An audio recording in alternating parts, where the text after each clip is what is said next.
Chapter 11 अतिथि।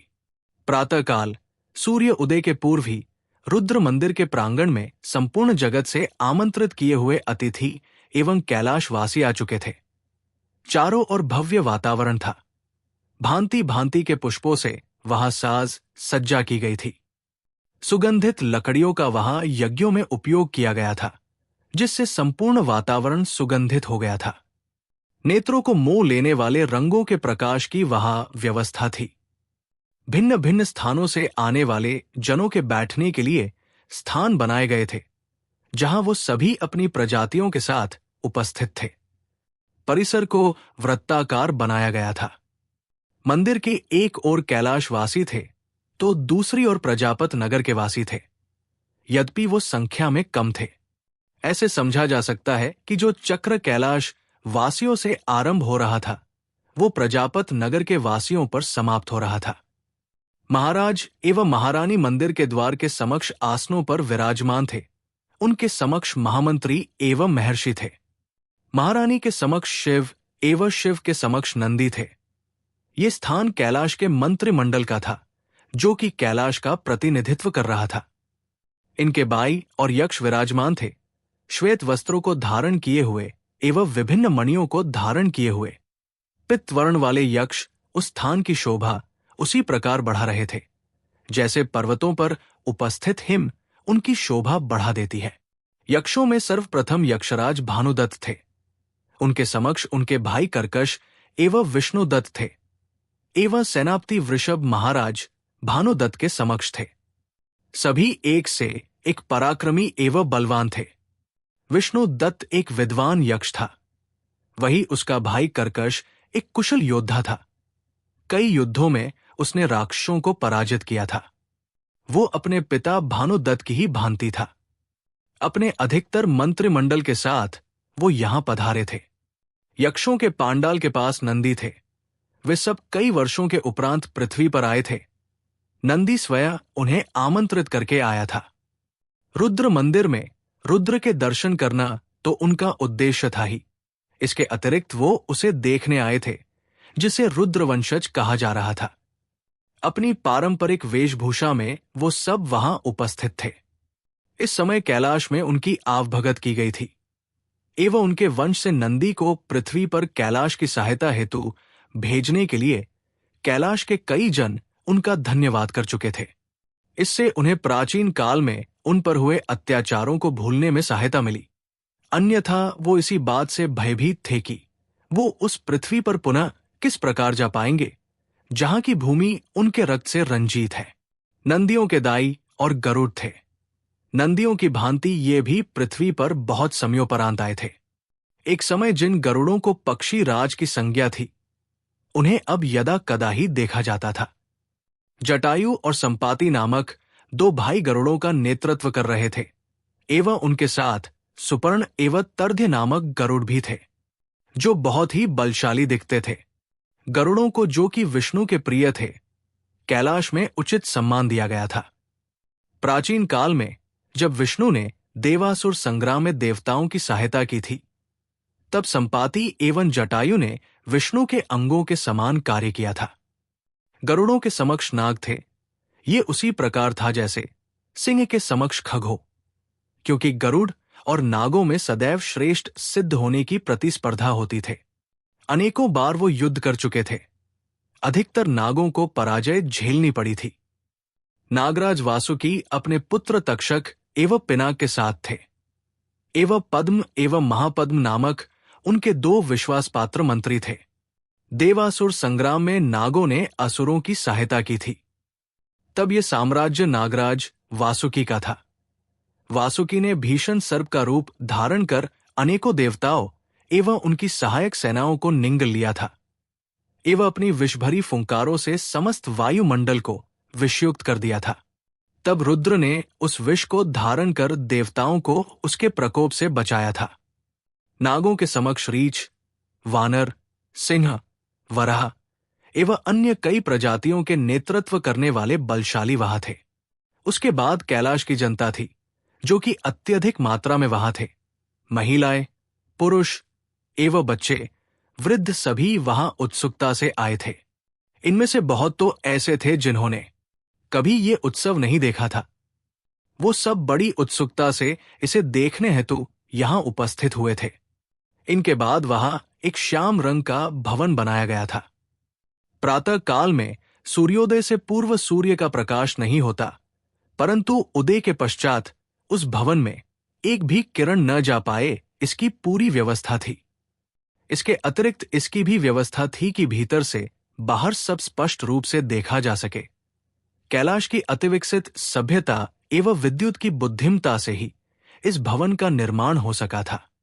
इस भवन को पिशाचों हेतु बनाया गया था।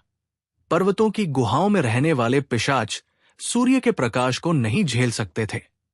सूर्य का प्रकाश उनके शरीर पर गिरते ही उसे भस्म कर देता था।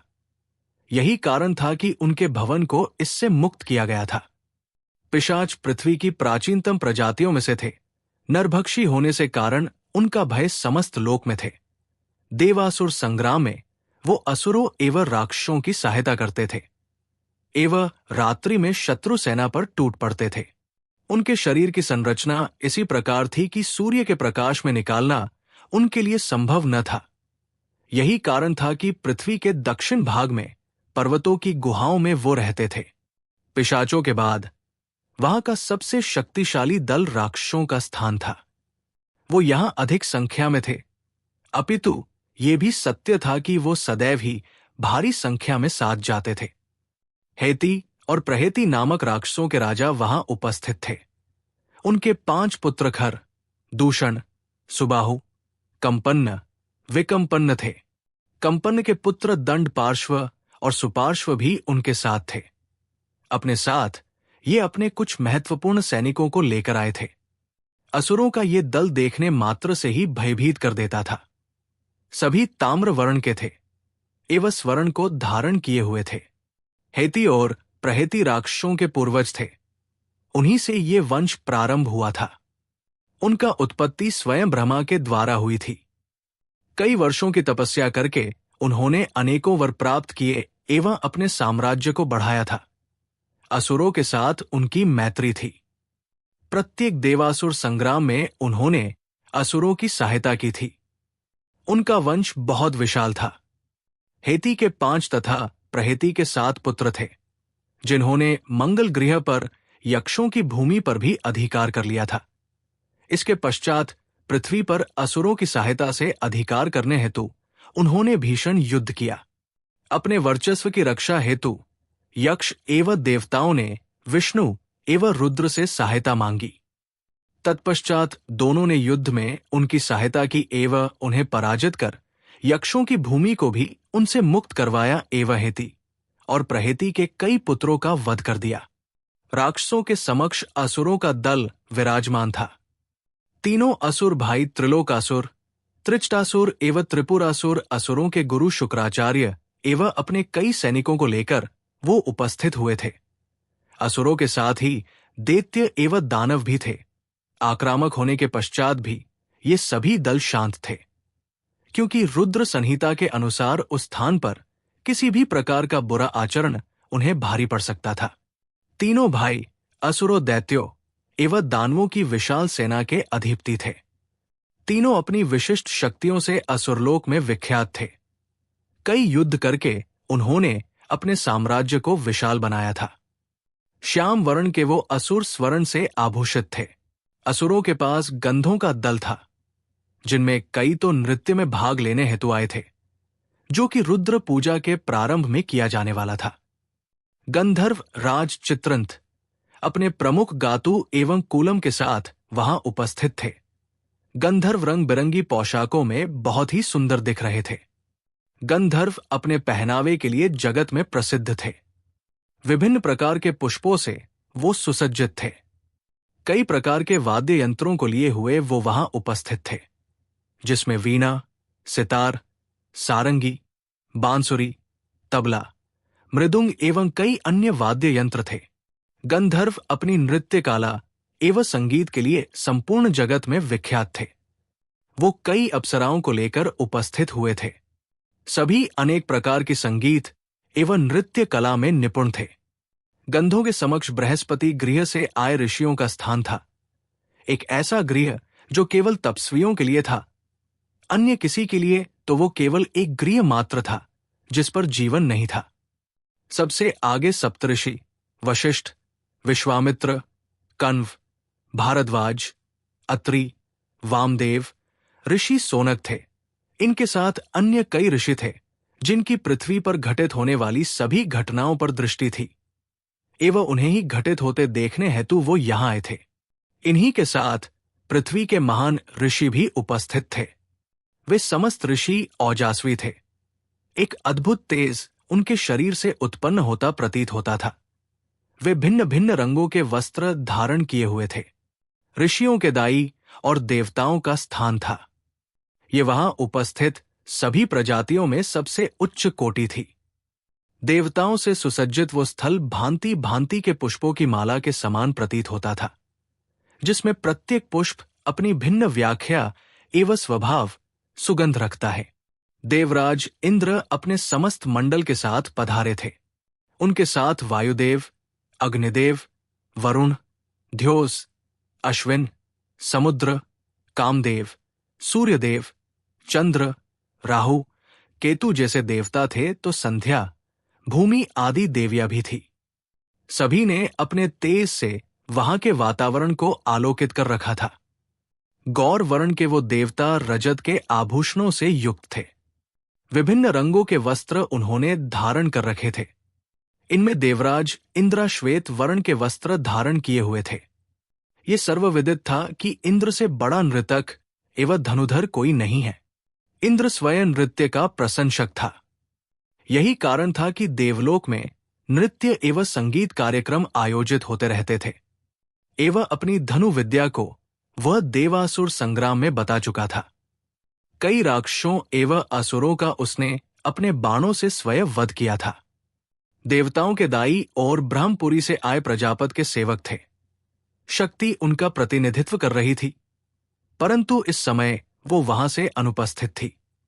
इसके अतिरिक्त वहां कुछ और जन भी थे जिनकी पहचान रहस्यमयी थी। ये सब शक्ति की विश्वास पात्र जन थे। इनके दाई और पुनः मंदिर था। आतः कैलाशवासी एवं ब्रह्मपुरी निवासी मंदिर के दोनों ओर बैठे हुए थे। इस प्रकार समस्त लोकों से आए जन वहां बैठे हुए थे और अपनी उपस्थिति से उन्होंने उस स्थान को अद्भुत बना रखा था। ये उन लोगों की रुद्र के प्रति अपार श्रद्धा थी जो उन्हें यहां लाई थी। परंतु इस समय श्रद्धा में एक और बात का योग था। वो देखना चाहते थे कि जिसे रुद्र का वंशज बताया जा रहा है वो वास्तविकता में कितना योग्य है, क्योंकि रुद्र से किसी की तुलना ही असंभव है। वो तो समस्त कलाओं के ज्ञाता है। वो शांत है तो इतने शांत है कि स्वयं चंद्रमा भी उनकी शांति से स्वयं को अतुलनीय मानता है, और वो क्रोधी है तो ब्रह्मांड के समस्त सूर्य का ताप भी उनके समक्ष तुच्छ है। प्रकृति के समस्त संगीत भी उनके समान संगीत उत्पन्न नहीं कर सकते। नहीं कोई सुंदर दृश्य उनके स्वरूप से अधिक सुंदर है। उनके नृत्य को देखकर तो स्वयं गंधों ने भी नृत्य का त्याग कर दिया था। क्या उनसे कोई तुलना संभव थी? वो अतुलनीय है, और यहां तो उनका वंशज बताया गया था। उसे देखने में तो समस्त लोक की रुचि थी। सूर्योदय होने वाला था। यज्ञ आदि करके उस भूमि की पवित्रता को और सुदृढ़ कर दिया था। शिव सभी के मध्य कौतूहल का विषय बना हुआ था। वही दूर बैठा हुआ शिव केवल इन सब से दूर अपने ही विचारों में मग्न था। उसके पास नंदी बैठा हुआ था जो कि उसी विभिन्न प्रजातियों के बारे में जानकारी दे रहा था। शिव ने उसके जीवन में कदापि ऐसा कोई दृश्य नहीं देखा था जैसा वो आज यहां देख रहा था। विभिन्न प्रकार के जीव जिनके शारीरिक संरचना भी भिन्न थी एवं पहनावे भी भिन्न थे। ये एक अद्वितीय दृश्य था जब सभी प्रजातियां एक ही स्थान पर एकत्रित हुई थी। शिव भी नहीं जानता था कि वो ऐसा जीवन में पुनः देख पाएगा या नहीं। तभी मेंगों के समान गर्जना हुई। आकाश में मेंग नहीं थे, ये गर्जना तो डमरुओं की थी। डग डग डग डग की ध्वनि से संपूर्ण धरातल कंपित हो उठा।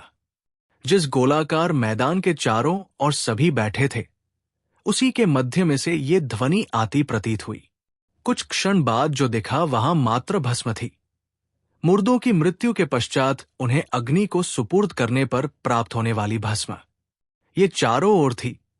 ये वातावरण को धुंधला बना रही थी, जिससे कि देखना असंभव सा प्रतीत हो रहा था। वहां उपस्थित सभी जानों के लिए यह दृश्य अचंभित, आकर्षित व अक्रिय कर देने वाला था। वो जड़ हो गए, समय जैसे पूर्णतया उस मैदान के केंद्र में सीमित हो गया हो। सभी को ज्ञात था कि डमरू एवं भस्म दोनों ही रुद्र के अंग थे।